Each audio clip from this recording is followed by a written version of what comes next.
It's a beautiful morning, and I am super excited for us to have this conversation. This is Voting Voices. My name is Miriam Uduak Menta. So, 2024 elections was uh, accompanied by a lot of controversy and a lot of conversations. And so we kickstarted the Voting Voices agenda to hear the voices of the voters, okay? To make sure that the then candidates understand exactly what the Ghanaian people wanted. And so we went out there and see the thoughts of workers on the streets. We spoke to drivers, we spoke to students. We made sure we had a holistic conversation when it came to who was going to vote. And we promised here on this platform that we're going to keep tabs on the winning party, which is the NDC, and make sure that the government delivers on every promise they had given to us.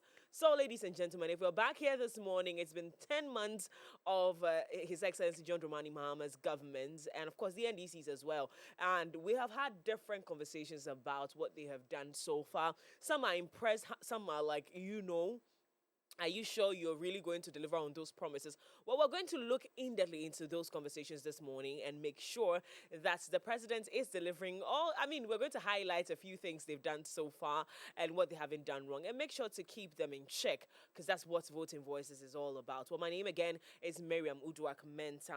And this is a very good friend of mine. He, I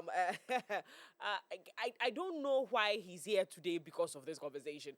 Because most of the times when I sit with him, it's about culture, it's about preserving the image of the Ghana Nkrumah envisioned. Well, today, I think, it falls in line, isn't it? Well, good morning, Edmund. How are you doing? Good morning. Maybe I will call. Everything cool. Yourself? I'm good. We're also going to be joined by Bright Ofori. He will be joining us via Zoom and also representing the NDC. That's, of course, the sitting government. Reginald Ashensu also would join us. But, of course, we're going to kickstart with who's in the studio this morning. Albert, Yeah. how is it? It's going great, and I know it's the same for you. So. Well, God has been good. Yeah. I'm not here to speak for the government, but I think so far, so good. I'm not impressed with a lot of things, but I think they've, and I've said it countless number of times on this platform, that if they stay on the tangent they kicked off with the first 2-3 months, then we're headed for success. If not, because we've seen a few hitches so far, and we're worried. I mean, a lot of Ghanaians are worried, really and truly.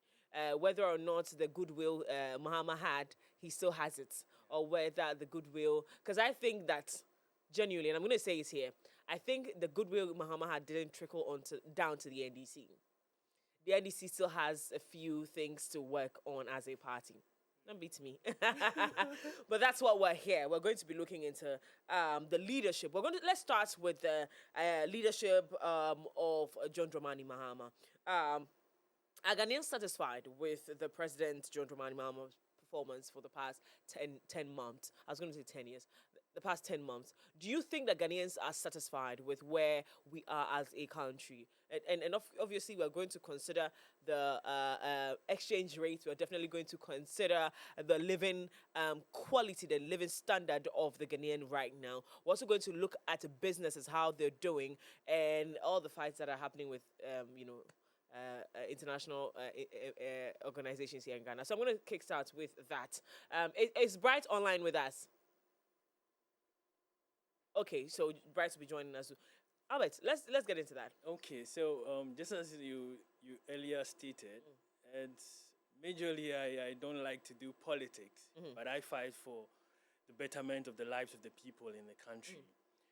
Because I feel life is supposed to be simple, and leaders are elected. We give them the power to serve. Leadership is basically service. Yes.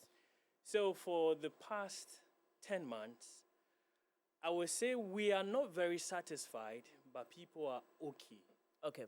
In the sense that we came from a point where they felt like they were suppressed, irrespective of who you were, whether in position, whether you are a big-time personality, whether you are just the usual Ghanaian going about your usual stuff. Our voices were not heard. Is that how you genuinely felt? Yes, and it was also proven because our voices were suppressed. Where people who even stepped out to demonstrate, protest certain things that were going on badly in the country were arrested, including younger ones. So it tells of where we're coming from, how people were like, no, it's about time we have another change of government. In as much as the options were still not many for us, it felt like coming to a place of rest, to restructure, just as they are saying they are resetting. Now, citizens are realigning themselves because it looks like a break from 8 years of actually not living the way you expect yourself to live. I see. Because of how the country has been governed in the past. And we just came out. So it means we're still new and people are restructuring. And let me even use it's Mental Awareness Month, right? Yeah. Yeah, so people are readjusting and healing. Oh, the Mental Health Awareness Month was last month. That was last month. Now we're in. This is suicide. No, this breast one. I don't know, breast cancer. This is breast cancer. Okay, September. Because yeah. I know. Usually there are more than one advocacy conversations in a month, but one is highlighted. Yeah. So I know that for a fact. Anywho, so we have a video. Before elections, during elections, or during campaign and after elections. We have a video compilation. We're going to go through that, and also that would also guide both myself and, of course, our audience on the conversation we're going to be having here. So let's take a look at that video. Kindly say after me. This is the oath of allegiance.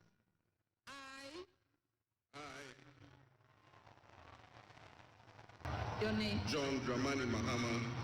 Do in the name of the Almighty God swear. Do in the name of the Almighty God swear. That I will bear true faith. That I will bear true faith. And allegiance. And allegiance. To the Republic of Ghana. To the Republic of Ghana. As by law established. As by law established. That I will uphold. And that I will uphold. The sovereignty. The sovereignty. And integrity. And integrity. Of Ghana. Of Ghana. And that I will preserve. And that I will preserve. Protect. Protect. And defend. And defend. The Constitution. The Constitution. Of the Republic of Ghana. Of the Republic of Ghana. So help me God. So help me God. The world in which Ghana exists today, as I begin this presidency, is not the same world in which we have lived under other presidencies.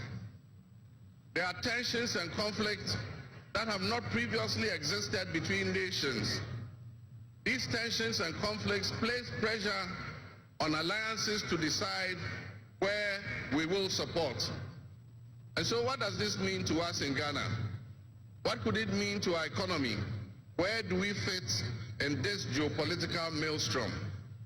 Now more than ever before, we need to strengthen our ties with our neighbors to ensure that we're working together to keep our sub-region safe. In my 120-day social contract with the people of Ghana, I pledged to restore discipline, integrity, and accountability into our governance. Today, we're taking an important step towards fulfilling that promise with the official launch of the Code of Conduct for Political Appointees. This code represents a bold declaration of the standards we must uphold as servants of the public. It reflects our commitment to build a government that is ethical, responsive, and worthy of the people's trust. Let me be clear. This document is not a ceremonial one. It is a living and enforceable framework that outlines what is expected of every individual appointed under this administration. I promise to scrap the e-levy, the COVID levy, the 10% levy on bet winnings, and the emissions levy within my first 90 days in office. These tax expenditure measures were central to our 2025 budget statement. On April 2nd, 2025, I signed several bills into law, including the Electronic Transfer Levy e-levy repeal bill 2025, the emissions levy repeal bill, and the betting tax. We have delivered on 3 of these 4 specific tax repeals as promised. The COVID levy has intricate linkages to the existing IMF program. As a value-added tax, we have agreed with our multilateral partners to include it in our overall VAT rationalization exercise that is scheduled for September this year. Now, with the elephant in the room, state of emergency. You know, yes, I have the power to do it, but the president acts on the authority, not only on the authority, on the advice of the National Security Council. And as at now, this moment, the National Security Council believes that we can win the fight against Galamsey without a state of emergency. I want to assure you that the day they advise me otherwise, that, boss, now we need a state of emergency, I will not hesitate in declaring a state of emergency. Well, a couple of months ago, this wasn't the conversation that was being had here in Ghana. The national security was still in place.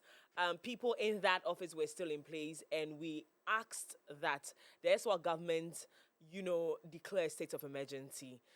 Comparing that to what we have now, study is saying that we are worse off when it comes to the fight against Galamsey. And in terms of how it affects us, well, research is also saying that, or researchers are communicating to us that our food, our foods are being laced with cyanides, with mercury, and all of that. So, indeed, if the NDC thought it then a couple of months ago that a state of emergency was necessary, even at that time when it hadn't gotten to this point, then I don't know what we're talking about. But that's my opinion, okay? That's my opinion. It is a fight that I have sat with the NDC and the MPP several times, and they have said to us that let's not politicize this conversation because it's gone beyond that now. It's gone beyond political colors. And of course, we have Bright Ofori online. Good morning, Bright. How are we doing? Hi, Mimi. I'm wonderful. Yourself? Very well, thank you. So we're going to start off on the conversation around Galamsey, and I just added my voice to it that a couple of months ago, this wasn't what the NDC was saying. The NDC could have also checked with the national security at the time, some judge especially could have checked with the national security at the time whether or not we needed a state of emergency before asking Ghanaians to call for to push the president at the time to call for a state of emergency. Now we have different cases, water scarcity in certain areas. Our food crops are being laced with cyanide and mercury based on reports that we see so far. And of course, just last week we did hear that one of the Galamsey sites, the pit, had swallowed a couple of young people, and the conversation and a lot of things coming up when it comes to the conversation around Galamsey. So we're saying that our Ghanaians, if I was the thought of Ghanaians at this very moment, at this material moment, are Ghanaians satisfied with so far what the president has done in power? So we're looking, just suppose the promises that was given in the 2024 election. So, Bright, I'll have you speak on that quickly. Yeah, with the Galamsey fight, currently as a country, we are failing. We are trailing. I liken the fight to Galamsey to the fight between Hamas and Israel. That the Galamseyers are the Israel, and then government is, or the country is Hamas. Are Israelis. Yes, Go and ahead. then the government of Ghana is Hamas. It shows how bad the situation is. They've not been able to do the things they promised to do when they were in opposition, or the promises that they made to us. But let's also give them the benefit of the doubt. They've also shown some commitment. It would be too wrong to suggest they've not done anything. They've put in few efforts. But let's also distinguish these two. There's one thing putting in effort, and there's another thing getting the results. So yes, they are putting in efforts, some efforts to fight it, but that effort amounts to nothing. They've not done even 10% of what they claim to do.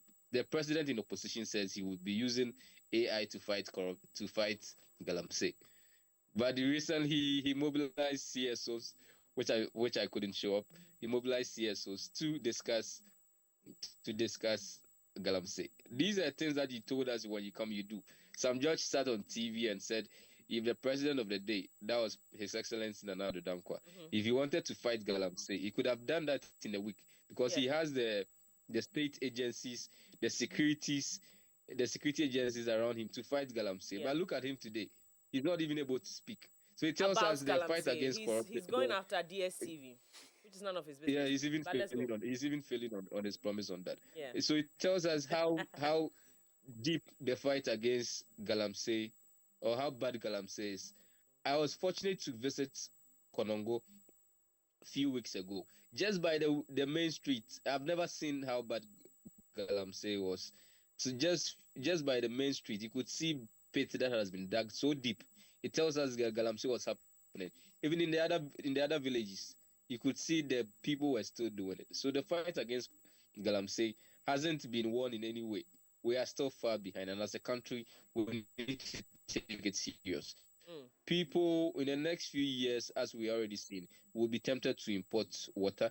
So I believe Galamsey should be treated with the urgency and then every seriousness that they need, so that we will be able to fight it. The president keep calling for support.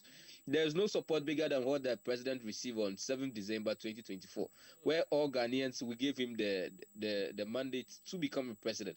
With this support, it means he has the security agencies within his means. He has the resources to fight it. Although the resources as a country we don't have enough, but the resources should be able to fight Galamsey to the level that as a country we can pride ourselves, or we can say yes, we've been able to fight it. And Right. that, Do you also the fight agree against- with those who are calling for the state of emergency with regards to this conversation? Personally, I do not know what goes into calling for a state of emergency. So Okay. far as the So let me security is see if I concerned. can help us. So I'll break it down. So again, not just for you, for those who are watching watching us this morning. So the state of emergency basically is that every activity with regards to mining will be halted, whether legal or illegal. So again, those who are doing it legally are going to be affected, just so that we can curb the situation. So what it also means in reverse is that whatever we're making out of gold right now might have to drop, because there's no mining activity that's going to be happening anywhere, whether legal or illegal. It's not going to be happening. People are asking that, okay, when this happening, whatever benefits we're getting, which is why the gold board is giving us the kind of results that we have, which people have purported that is as a result of this, the benefits the gold board is getting, that our city is doing well. We're not going to be getting that. Other areas are going to be affected economically, because you know that gold is one of our biggest exports in Ghana. So yes, we're going to be affected. But the reverse is that the waters are now going to have the opportunity to heal on their own, as opposed to the suggestion that has been thrown on the table, which is chemically, fixing the waters. This is our water bodies.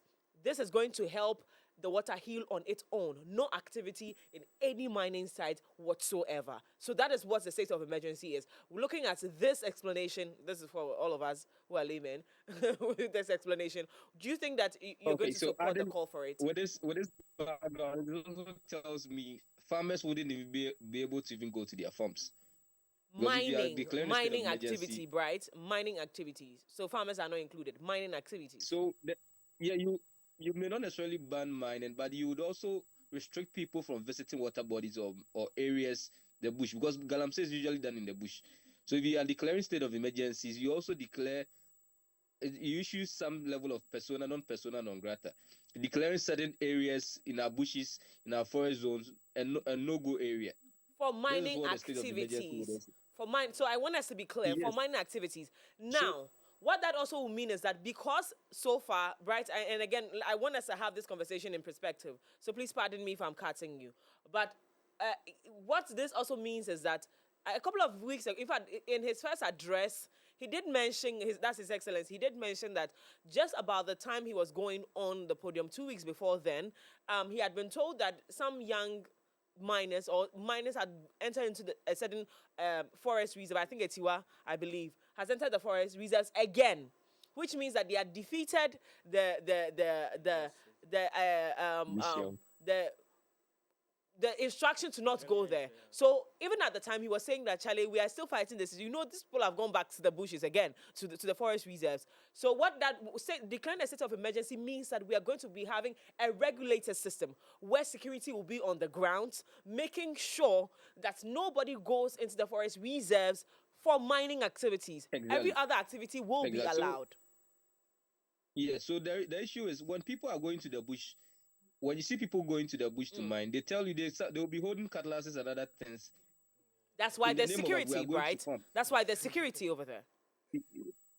So yeah, so let's get it. Okay. They will tell you they are going to farm. Yeah, so for you to achieve it properly, you issue the non persona non grata.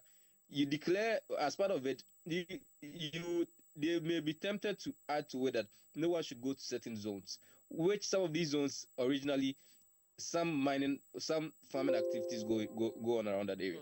So for us to declare a state of emergency, I am not in the best position to confirm whether as at now we need it. But the issue before us as a country is an emergency issue. So even without declaring or to declare or without declaring, it's an emergency issue that we necessarily need a state of emergency to fight it. Even without declaring it, if we have the commitment, if there's political will, there's seriousness even within the security agencies, no snitching, no giving out information, equipment that are seized from miners, MCs and DCs do not, or party officials do not instruct the security agencies to return it to people, and there's that level of seriousness. Without declaring an official state of emergency, we should be able to make some solutions or achieve some results so far as the fight against Galamsey is concerned. So I am not in a I'm indifferent when it comes to declaring a state of Okay. emergency. Okay. But even without declaring it, as a country, we should be able to fight Galamsey as if we are fighting war, because it's a very serious issue I for agree. us all. So we need to fight it with all agencies, even without declaring state of emergency. Great. I'm going to hold you right there and come back into the studio. Albert. Yeah. Still on the Galamsey conversation. I sat here and did say that. Listen, I think that declaring a state of emergency shows a little bit more commitment than what we have on the grounds. Yes, the Amos is good. Blue water, nobody any green water. Blue water guard is good. Conversations on responsible mining, which is making sure that these big conglomerates, these big businesses that mine, these mining companies that are actually doing legal mining but are big companies, will give a small portion, which is a portion that they usually don't mine at, to galamseyers in quote, or small scale miners to come in there and mine without having to go into our forest reserves. This has also been had, which is probably, according to the president, not probably, but according to the president, was the initiative he was trying to launch when our 8 gallant men lost their lives. Now, all of these things are great, but every week when we wake up, we hear a different conversation about how bad. To the point where Prince Minka, who is the communications lead at Gold Board, posted a flyer of one of the NDC communicators who is at the Land and Natural Resources Department, also commission. I don't know how they're called. She did say that so far the conversation around Galamsey is getting worse, and our water bodies are being damaged, and it's getting bad every day. And this is a woman in power. So that's one thing I love about this government, though. They're talking to each other. So I like that. So if their own party people are saying that, listen, the thing is getting worse, why can't we just we leave every other protocol and go to the extreme and then declare a state of emergency and do what needs to be done? Why can't we do that? And so this is basically, mostly if I speak on this, I tell people that you become a hypocrite, you become a Pharisee. Because for me, as far as I can see, this is an existential threat. And what you just explained, is there any scary thing in it? No. We are just declaring that this is a no-go area. Yeah. And just like I want to explain for my brother also, when he was also getting in a bit of, when COVID came in, it was declared no one steps out. but then key people who were legally doing things that will better the lives of people who are at home were allowed to be on the street. Absolutely. So even for us, our Pray the Charity Foundation, we were also out donating foodstuff, water, and all those things. And we were even giving to policemen at the checkpoint, and they were happy because it looks like the trucks usually don't pass, and we were going in and all that. So it means not all activities will be halted. I must state also that there are people who have legally been given the permission to mine, but they are not legally mining. They are not mining the right way. Yeah. So these are things that you cannot just pick or select just a few and say these people are the ones destroying, so we are taking them off. So declaring the state of emergency means that once you halt all mining processes, even ahead of halting it, declaration of state, by this time your land ministry and all those people should be doing the assessments to know that maybe when we declare state of emergency this week, by Friday, the ones that we have already assessed over time will resume mining.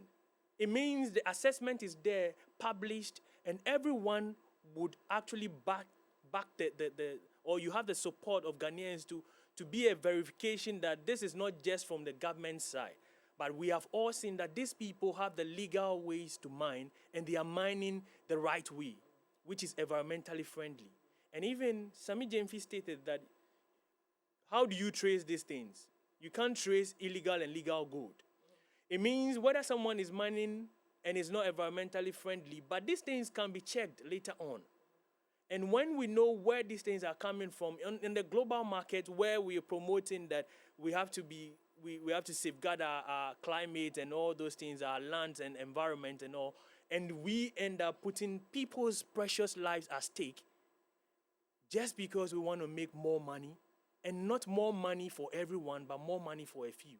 So we cannot continue to choose champagne for a few over good drinking water for everyone. It means declaring of the state of emergency. I say we are already in a state of emergency. And in a state of emergency, urgency is key. So that's why we need to see the government acting in an urgent way to tackle the crisis. And I tell people also that we could see clear rivers, but clear rivers does not necessarily mean restored rivers, because the heavy metals there and all those things, they take time. And the extent to which the river bodies and our lands have been contaminated and polluted, we will take years to restore. But then, I will prefer that we put the states' money or funds at stake than putting the states' precious lives at stake. So if we halt activities and it would even affect the economy, I know one way or the other we are eating right. Yeah. We will survive. One day we will pay off our debts.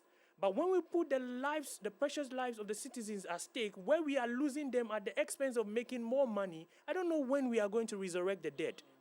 So I would rather we have more debts to pay for whatever reasons, because we are halting to restructure, realign, and receive back the right sources of life, because water is life, than to lose the lives of the people.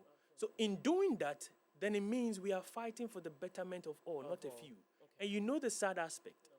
And that is why you find a few even in government talking against this Galamsey thing, because Galamsey is no respecter of person. So you can even choose that you are living in luxury, but you don't know where the food stuff are coming from. Absolutely. Because when they are neatly cleaned and all that, and they are put on shelves in malls and shopping marts, you go to buy them, but you have no device at home to check whether these are contaminated or have trace elements of this heavy metal in them. Just because they come from anywhere and they find themselves on these shelves, you think it is a mall, it is coming from one luxurious farming farming sector. But then the major production comes from these villages. So it's about time we tackle this, because no matter who you are, on what level you are, how much money you have, one day, somehow, somewhere, you will actually receive and you feel the effects of Galamsey on yourself. Right. And this is what we're talking about. We've been joined by Reginald Asheso Boateng, and he is going to be speaking to us on behalf of the NDC. But before we get into the conversation with him, last week he said something very, very profound, which I actually enjoyed. I'm going to have him say it again today. But before we get into that conversation, let's go for a quick commercial break. When we come back, Voting Voices continues here on the AM Club. And of course, this is MX24.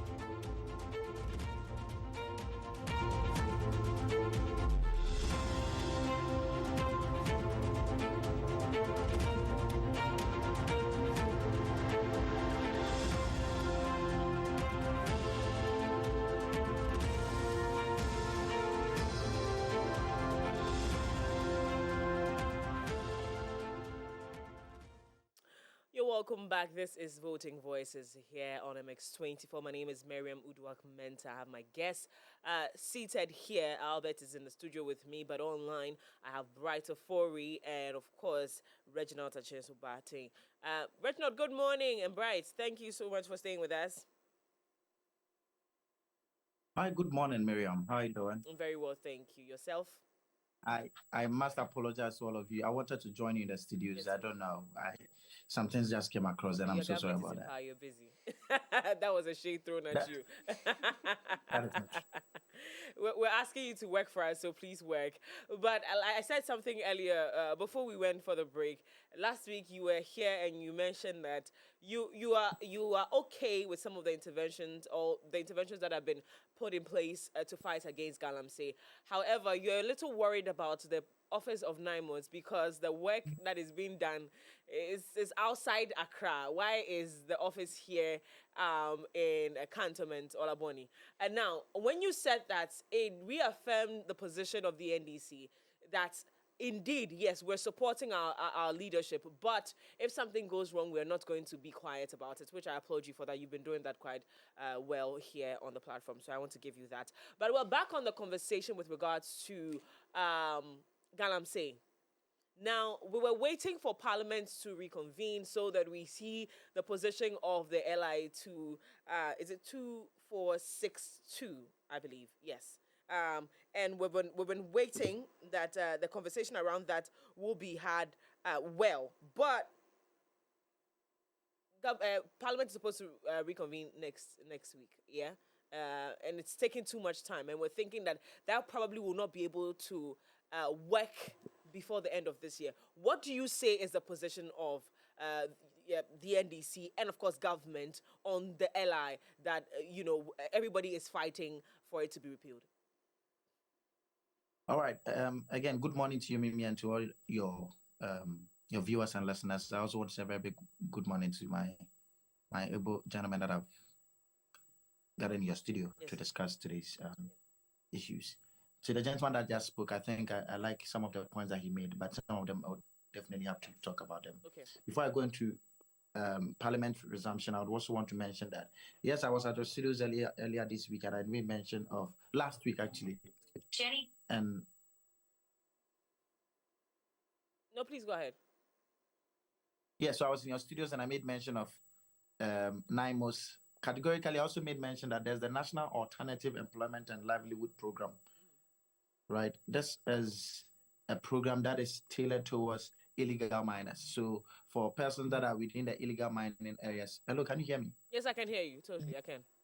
Okay, so for persons that live within illegal mining areas or that are indulged in illegal mining, that we are telling them to stop and to also say no to Galamsey. It is not enough to just let them stop Galamsey. There's the need for you to provide some sort of alternative source of livelihood for them.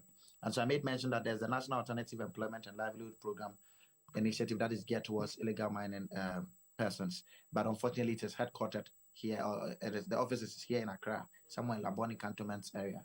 And I wish that it is decentralized. Of course, their works will be decentralized, but if the offices can be decentralized as well, just so that we can provide lasting solutions for persons that are working in this illegal mining field. And now about Parliament's resumption and the NDC's position on repealing LI 2462. I have said, and I said in your studios last week, that if the NDC, if Parliament resumes, and by December 31, 2025, the NDC does not repeal LI 2462, then some of us we might reconsider our stance on the party, because I think that this is about the future of our nations, about the future of our generation, the future of the next generations, and granting miners the right to enter into our forest reserves is what has brought us to this state now. Yeah. Mind you, mining has been going on for over decades ago.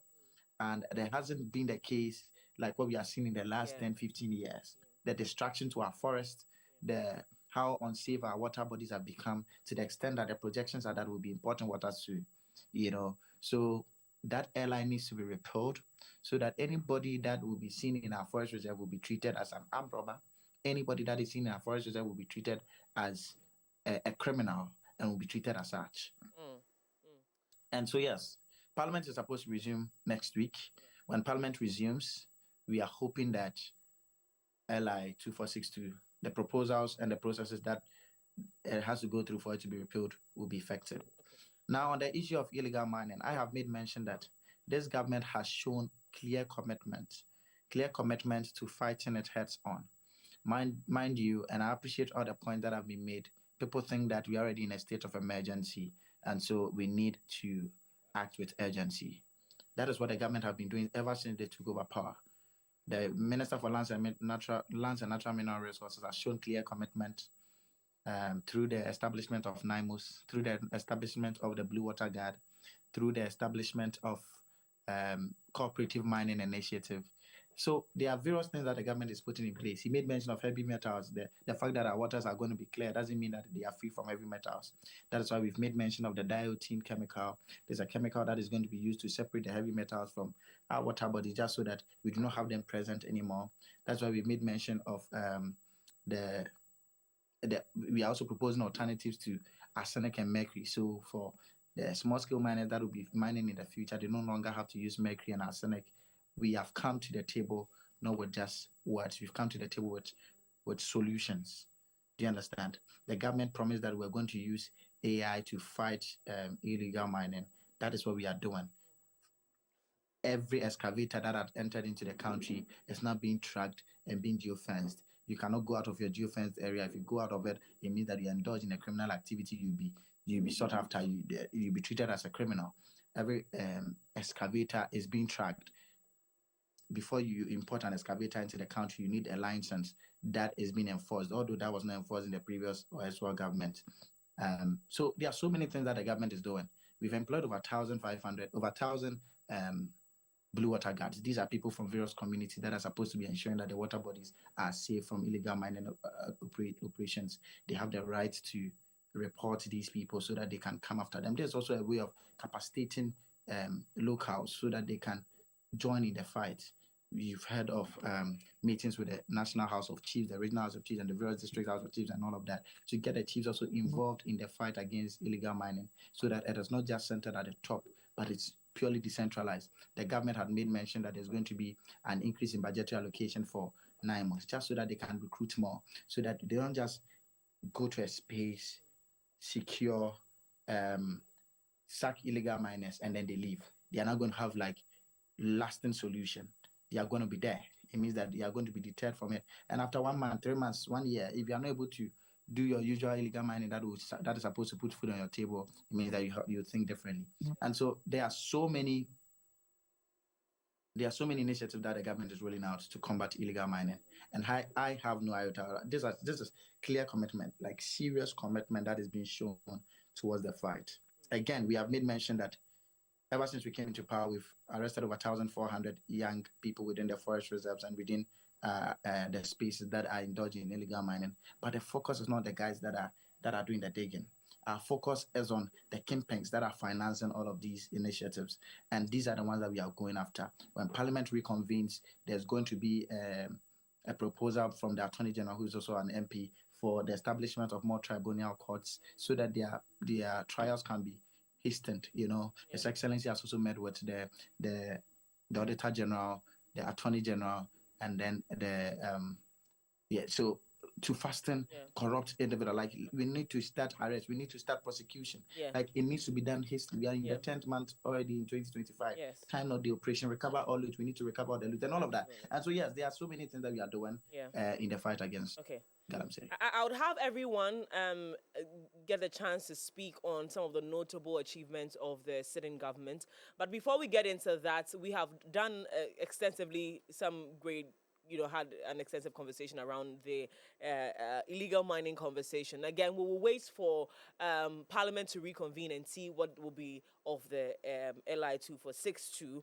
But having said that, let's talk about the communication strategy of this government. So far, there has been the National Accountability Series where, we get to meet different ministers and what they're doing. They get to communicate with us what they've done so far, what they met, and what they're doing to fix what has gone wrong in what area and what the new additions have been so far. Do you think, gentlemen, that's and with this one, I'm not going to take any take from Reginald.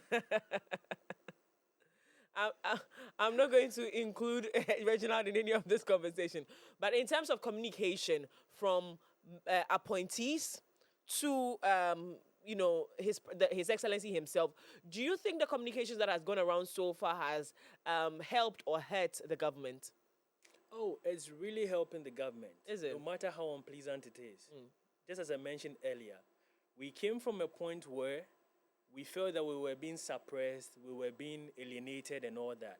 So for now, being able to sit with government, whether we are sitting in our home and virtually having conversations and all those things, whether it's unpleasant to government, it's unpleasant to us, it is on a general platform pleasing to everyone.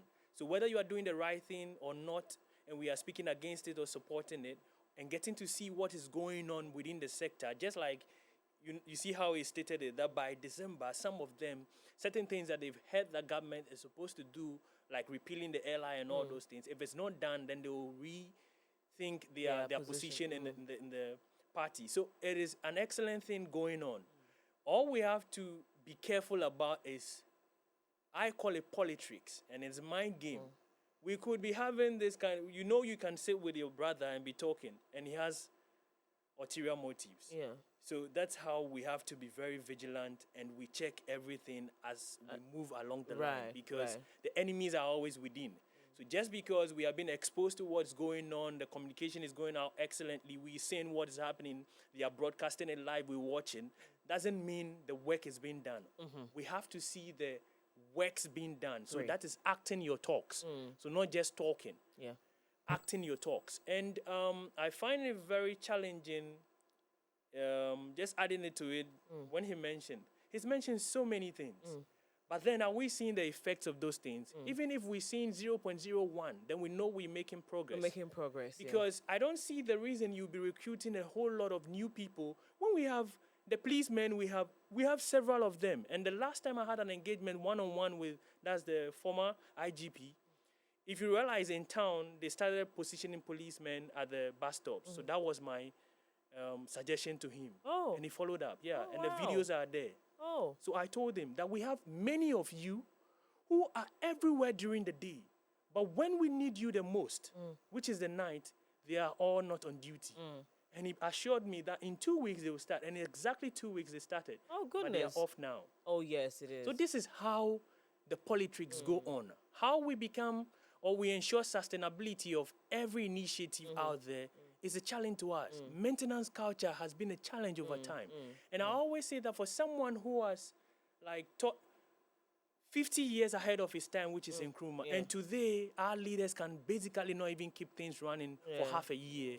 It's worrying. sad. It's worrying. Bright, in terms of communication, what are your thoughts in the government's position? Has it hurt or helped? As in 2 minutes, please let me know what you make of the communication structure of the sitting government. You're the cigarette after sex. Bright Afori. Okay. All right. So again, I'm going to throw that back to our audience. So what do you make of the communication structure of the NDC and of course the sitting government? Some would say that it's excellent the way we're speaking every single day, or when the series started, like you wake up every single day, you're hearing from your ministers something we haven't had, we have never had, in my opinion, because we don't get that much briefing, and so we will encourage that goes on, that continues, but Make the sure work you is also very materialize it. important. Yeah. Now, do we still have Bright, or Bright, do we have you I'm online? here. I'm here. Great. So, Bright, in terms of communication, I was asking you, if please, in a minute, please, in a minute, tell me Yeah, what you I make. was saying the people, they've been very impressive. This is a government that scrubbed the Ministry of Information. Other previous government had ministries that were specifically handling information. But because this government decided to have a lean government, they scrubbed the whole ministry away. Nevertheless, with the little that they have, through there's a unit that handles the information service department. Felix Kwachio Fosu has been very good with communicating with everything that the government is doing. You could see they are very open. Beyond the communication, some of the things that they are doing on the grounds, you could see them being tolerable. In the past, you could not even demonstrate. You could not even you are not even allowed to say that. Now the previous government had already done demonstrations. Pressure groups have done some. The nurses and doctors have also done some, to the extent they even picketed at the in front of the government office, the office of office of the president. In the past, you couldn't even do around 37. You couldn't get past 37. So it shows this government has been very good. If they are changing or they are doing something right. But every government seems to start well. We saw that in the previous government. Nanado's government, they started so well in the first few months. They were excellent.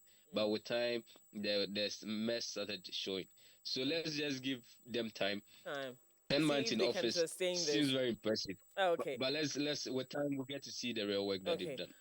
Again, finally, for all of you, and I would like us all to speak on this one because it's important. We're going to come back again, still on holding this government accountable on subsequent episodes of Voting Voices. We'll touch on other conversations. Now, I want us to talk about which areas you gentlemen, and I love Reginald so much because he speaks the truth.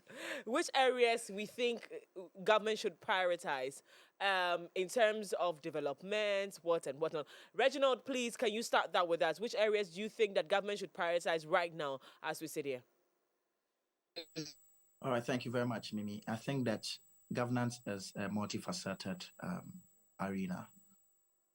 I think that most of the sectors are supposed to move hand in hand, right? We've realized that over the past few months, we've had sustainable electricity. We've been able to, check a whole lot of things. One of the areas that we need to focus more on is definitely the fight against illegal mining, because it has the rippling impact on various livelihoods, right? You do not want to risk the livelihood of your citizens. That's the most precious mineral resource.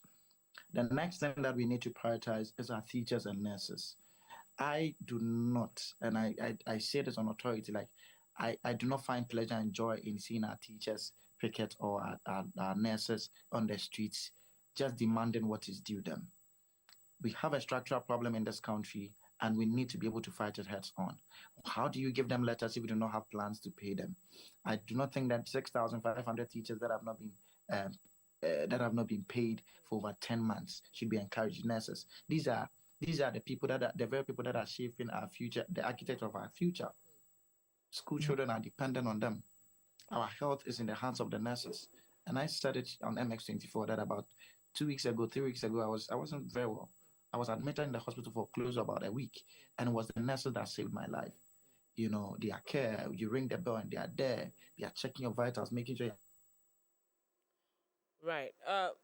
Reginald, okay, I think we lost Reginald. He'll come back with his submission, that which I think, like I told you, I'm not a Reginald bias, but I just like how honest he is about some of the conversations. I think I'm really, really impressed. Indeed, he shows that the reason why the youth came behind the NDC was for the betterment of the country, not as opposed to someone a couple of years ago who was asked on television who he is committed to, and he said his party. That man is in power. I'm not going to mention his name. Good morning, Sam George. Well, so I'm going to come back to you.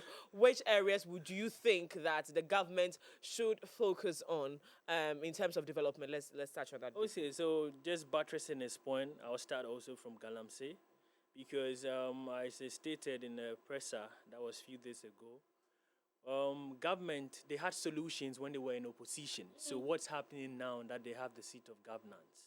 It means we need to act urgently, just as he also buttressed that same point. We are already in a state of emergency, and urgency is key. Just as he went to the hospital, he was urgently treated because he was taken first to the emergency ward. So it means we need to tackle this quickly because, as I also mentioned, who are we stuffing up the so much cash and gold for when we are going to lose them? They will not live to actually enjoy this thing. So it matters that government ensures that this happens and happens quickly, because it didn't take them years to train the ministers they have now and to elect or appoint the executive directors and CEOs of the state agencies. You saw how worthwhile it will be to you in your government today, and that is why few weeks when you gain power, you actually put them in position. It's the same way you had solutions back then. So the narrative shouldn't change now. So that has to be done. Then I also like them to focus more on energy, because that is what is going to help us to produce more when it comes to industry. So energy and establishing of more processing factories, excellently processing, so we could export more and also enjoy within. And we cannot achieve this without, it is stated in his manifesto, which is lightening up Ghana something. It was a term that was used. Today, we see our roads and they have no lights on them. Street lights is now a luxury, which is supposed to be a basic thing. Rita Courage, now minister, said she's doing lights. At first, she started as though it's going to happen. So that's why I said we have to be checking them, because they can start, then they go off, and you think, oh, it's still going on. So government should just, that's why I find it terrifying and saddening that they spend so much. Yes, unemployment, and you want to employ certain people like the river guards and all those things. But when we have people who are already being paid for doing, I don't want to say for doing nothing. Yeah. But then for doing little. But for we doing don't nothing, go to if war. you're not doing anything. Are we going to war? No, we're not. So we've never even gone to war. Well, Only we thing is send our soldiers to go and peacekeeping. peacekeeping, but How many of them? Yes. So let's make sure that these people are rather enforcing the law in these areas. And let's channel the monies to places where we really need them. In this century and age, we're still talking about kids that are sitting under trees for studies. Some are even sitting on stones. Meanwhile, MPs in their communities travel overseas and just enjoy their vacation, pretending they've not seen all these things. So it means we need to prioritize the key things and act on them excellently. We need to act fast, but we need to also act strategically. Okay. Because strategy is better than energy. But energy coupled with strategy will bring excellent and exceptional results. Awesome. So there are a whole lot that we can list and we go on. Yeah. Our road networks, because investors now... But he has given us his promise, and they have started on some. Yeah, so he's boosted investor confidence. Yes. But then, how is the investor locating or accessing these areas to invest? So it means our road networks have to be excellent. No, I'm talking about the road networks. Yeah. He has given us a big promise, and then I think the Kwabenya He's area, visited there. he's visited. We've seen him visit there. I think, again, it's a lot of talk. Yeah. And so we just want to see the work done. And when we saw him on the grounds, I think it boosted a lot of confidence. Exactly. That's also PR that we must give to them. They're doing a great job. This government is killing it when it comes to PR. Yeah. So They're doing well. yeah. Again, still on areas that we could touch on, or the government could continue to touch on. I would say, how did you take that out of my mouth? Education. Our educational system is weak. In a mess. It is in shambles.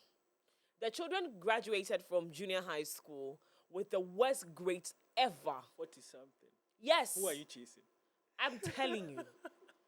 Good students. I know a very brilliant student who is in trouble right now, who was supposed to get 9 ones, because he is a brilliant student. In fact, his mock exams were absolutely amazing. He got 16. That's terrifying. Somebody says he knows what I'm talking about. You don't know. And I'm like, how did we get here? So much so that children, schools, and even institutions that we knew that had great grades are failing. What happened to our educational system? Instability in that sector. So this one is my personal message to the Minister of Education. Mr. Haruna Idrisu, we know what you can do. And we know that you're an honest man who is capable of doing whatever you have said you can do. Let our educational system be stable for the first time. And let's make sure we set rules and laws to back these up so that not any government can wake up and come and say, oh, the Ombeko 4 years, Ombeko 3 years, and we keep messing up these children's futures. And then back, still in the educational system, look at what we saw recently. The head teacher and the student. What is happening? And it's really happening. It's actually really happening. When we saw the stool, you remember the stool issue that we turned into a stool challenge? We thought that it was a joke. Yeah. Before we know, our children, our girls in school have all become, for lack of a better expression, sex toys to these men. Exactly. And someone posted a video yesterday. My brother Ola Michaels posted a video of students talking about how the children also participate in these. Because if the girl does not allow the man or these teachers, they will not be able to abuse them. There is that, and that is why we need a more firm educational system where we are instilling in our young girls and young boys the moral values that they used to be. Exactly. Because in school, how dare you? How dare you enter your headmaster's office without supervision? Staff common room. You know, but now some of the educational materials that were helping us, like, you know, when I was in school, we used to do the religious and moral studies, and then we used to do the it was something studies where we studied teenage pregnancy. Social studies. It wasn't social studies. It was a separate studies. It was out of the curriculum.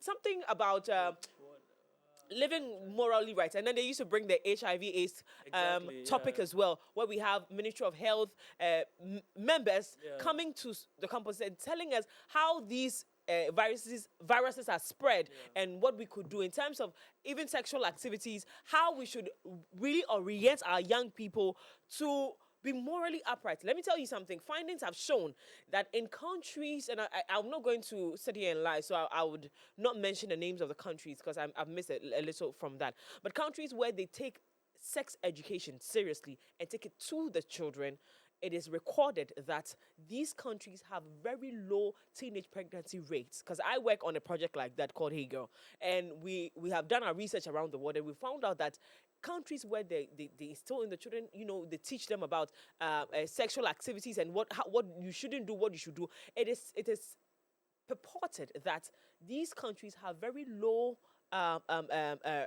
records on children who are engaged in sexual activities, and even watching pornography drops drastically in these countries, as opposed to countries that don't talk about it at all. So yes, I know a couple of years ago, there was the introduction of the right sexual something education that was being introduced to our schools. That we fought against because we were saying that they are going to teach our children to be gay. Reading is good.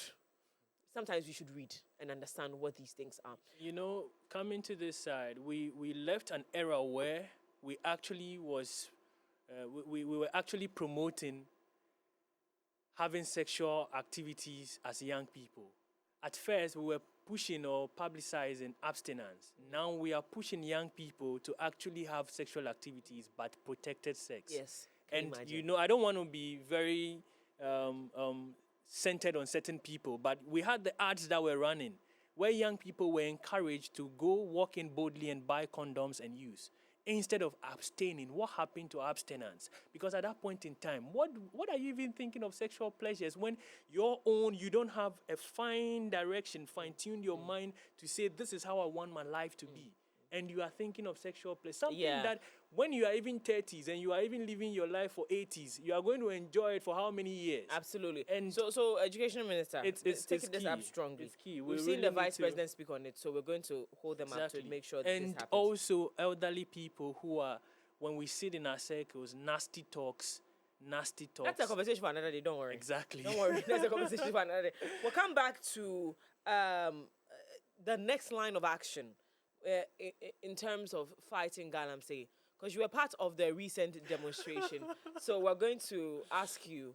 You people presented your petition to who received it? That was So that there wasn't a petition presented. Okay. It was actually voicing and reminding. and reminding. Because we've presented petitions over time. Okay. And that was even to the ex-Wild government. But because they had the solutions when they were in opposition, we were not begging them but reminding them of what they promised us. So this time, you went to remind them. What's the next line of action? Still on the conversation. So what I discussed with the other members was the next point is that we are going to enforce, and that will be the petition. That one of the things, and there are many other things, but this was my suggestion in addition to others, that no minister, no agency head will exit Ghana to go and speak on any platform about climate and environment. Because they have no. Because for someone who has no right. results, what are you discussing on a global stage?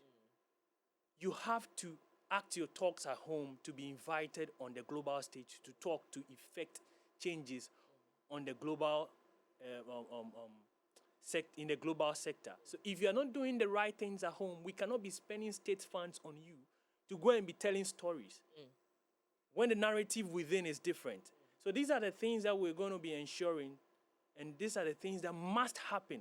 So aside repealing the LI, we're going to also make sure that they enforce that no state sponsorship will be, unless you want to go on your own. But it's not supposed to happen. Because for someone who is not producing results, I don't see you going to sit somewhere else to talk about people and for people and to people who are producing excellent results. So we need to align ourselves rightly to the things that are supposed to matter. Let's be actors of our talks, and let's utilize state funds in a right and excellent way. So it's one of the things we're doing. And people think that the numbers maybe in this last one was not that encouraging, but we don't need numbers. It took the big six, and they were not even actually six. Because when you go deeper into the story, they are arresting someone and others were around. They took them with them. So even if it took six to get us independence, liberation, which we are not totally free, but one day we hope to, then it means the few who also hit the street to voice out, being the voices of the voiceless, will also matter. And we thank God we have a listening government now. And I actually saw that after the protest, I saw that now we're having more of the military entering the zones and they are banning things. But the whole thing is that let us tackle from the top. Because the Bible says, strike the shepherd and the flock will scatter. So if the main financiers are targeted, which, by the way, I don't know why we are still suggesting this, because that was what they said. Exactly. Why are we doing this? So they said Why it, are we right? doing this? Bright Ofori, please. I'm frustrated by some of these things, but I don't know why I'm coming to really. Bright, thank you for joining us back again. Well, let's talk about things that you think this government should prioritize. Still to build confidence in this government from the Ghanaian people, because obviously we had so much confidence in them by voting them into power. To continue to build on that confidence, what are some of the things you think the government should focus on, prioritize in their first term? If you can unmute, I cannot hear you. Please unmute for me. Hello, Bright.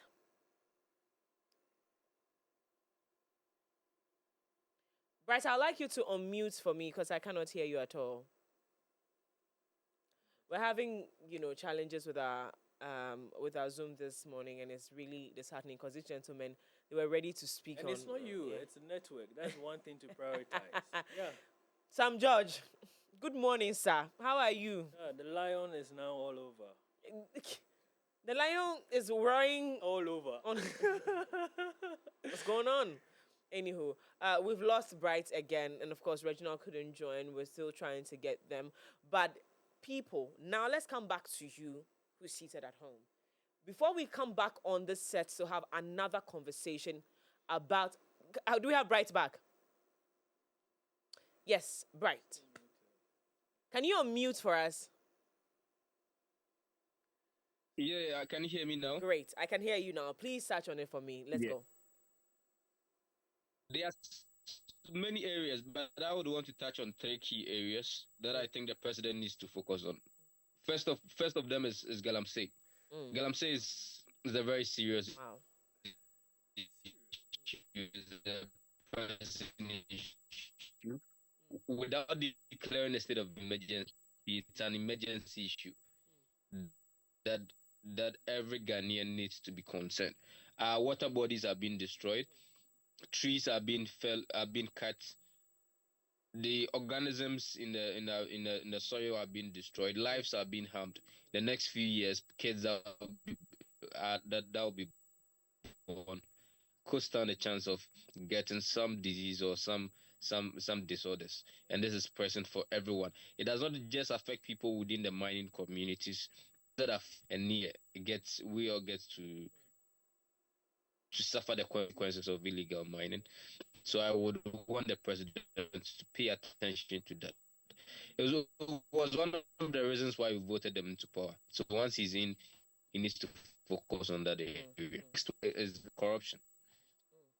This government We keep losing campaign you, Bright. Your line is breaking on the fight terribly. against corruption was one of the reasons why we gave them Mm. the champion an initiative called the oral operation overall. Yeah. And it's why we vote them. Okay. So we're definitely having challenges with this connection with them. But I think holistically we have done a great job touching, and this series will continue. So as we touch on some of the conversations that we think the government should focus on, we're also going to be commending them too for what they'll do right. But Albert, thank you for joining us, and to Reginald Achenso-Boateng, and of course Bright Afori, thank you for joining us via Zoom. We will continue to have these conversations on Voting Voices to make sure that we are holding this government accountable, because the youth who we serve here on MX24 matter, and we need to make the right decisions so that our futures will be protected, or our future will be protected. So please make sure to stay right here with us. It's still MX24 here. Of course, Voting Voices here on MX24. My name is Miriam Udwak-Mensah. You have been listening to great conversations coming in from all these panelists. And of course, we're making sure to hold the government accountable. That is the purpose of the show. Thank you so much for joining us.